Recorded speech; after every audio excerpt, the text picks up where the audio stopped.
Welcome to the Miami Herald Business Show. I'm Niala Boodhoo. One of the newest buzzwords in marketing these days is cultural convergence. That's something we're used to in South Florida. The idea that the ethnic minority populations in large urban areas actually make up the biggest part of the population. So companies nationally are learning to do what we've done in South Florida for a while, create a message that resonates within all different cultures of a community. Jennifer Woods is the Executive Vice President of the San Jose Group, an integrated marketing company that works specifically with companies to develop their multicultural markets.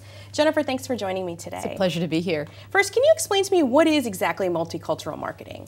Well, multicultural marketing has very much evolved its definition, I would say probably in the last 20 years, but it's basically looking at developing deliberate marketing communication strategies to help develop your brands and connect with segments that would be considered to be potentially minority segments, which would be traditionally Asian, Hispanic, and African American markets throughout the United States. Now, you all work primarily, I know, with a lot of Fortune 500 companies in the Hispanic market. What surprises are there out there about the Hispanic market or consumer that people may not know about? Well, most are associating with the Hispanic market with being a segment that potentially has lower income and may not be as an attractive segment based on those kinds of socioeconomic drivers.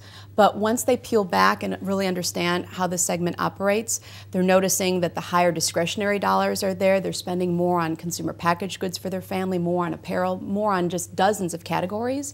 And so that's one of the biggest surprises in terms of just the volume of sales potential that's available from that market. Now, of course, here in South Florida, we have a huge diversity among our Hispanic community. How would you address that with just a Hispanic message, or do you not do that?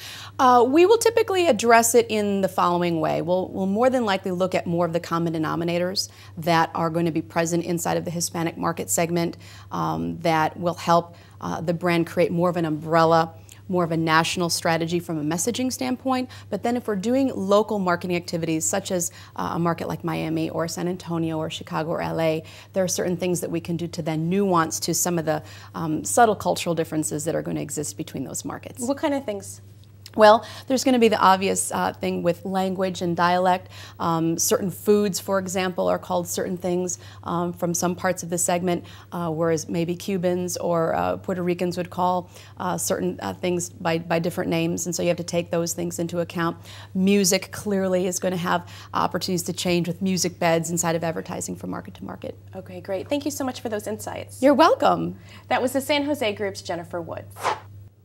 Woods says that Miami's often a market that companies select to test out a message because of the cultural convergence we already have here. Thanks for watching. For the Miami Herald Business Show, I'm Niala Boodhoo.